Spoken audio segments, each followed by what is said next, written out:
No, no, I don't think so.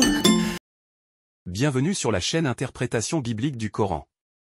Rendez à César ce qui est à César, et à Dieu ce qui est à Dieu.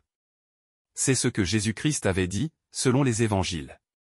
Cette affirmation attribuée à Jésus-Christ est consignée dans 3 évangiles.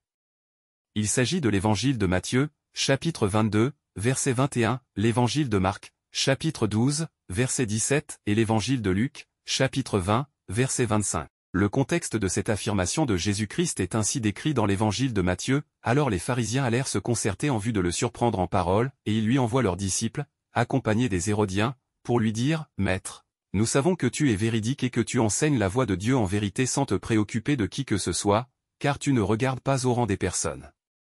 Dis-nous ton avis, est-il permis ou non de payer l'impôt à César ?» Mais Jésus, connaissant leur perversité, riposta, « Hypocrite. Pourquoi me tendez-vous un piège? Faites-moi voir l'argent de l'impôt. » Ils lui présentèrent un denier et il leur dit, « De qui est l'effigie que voici? Et l'inscription? » Ils disent, « De César. » Alors il leur dit, « Rendez à César ce qui est à César, et à Dieu ce qui est à Dieu. » À ces mots, ils furent tous surpris, le laissant, ils s'en allèrent. À vrai dire, Jésus-Christ n'a pas inventé cette parole du néant. Ne disait-il pas qu'il rapportait la parole de son Père céleste?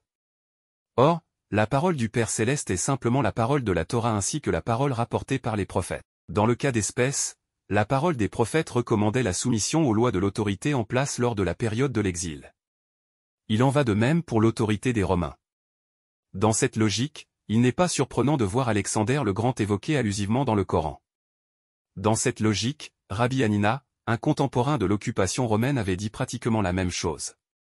Il avait dit, « Priez pour la paix de l'Empire, car sans la crainte qu'il inspire, les hommes s'entre-dévoreraient tout vifs. » En conclusion, Jésus avait simplement reformulé, à sa manière, ce que les sages et les Écritures sacrées avaient déjà dit. Remarquez en passant que la littérature chrétienne au niveau du Nouveau Testament ne condamne pas l'occupation romaine. Remarquez également que le Coran ne condamne pas l'occupation romaine. Au contraire, le Coran se range du côté des Romains et souhaite leur victoire sur leur adversaire. Là, il nous faut se poser la question, pourquoi ces écritures sacrées ne condamnent-elles pas l'occupation romaine? Quel est l'ennemi des Romains auquel le Coran fait allusion au début de la sourate des Romains? S'agit-il des Perses ou bien s'agit-il des Grecs? La bonne réponse à cette question nous permettra de mieux comprendre le Coran. Passez une bonne journée et notre rendez-vous se renouvelle à la prochaine édition. Au revoir, les amis. I don't think so.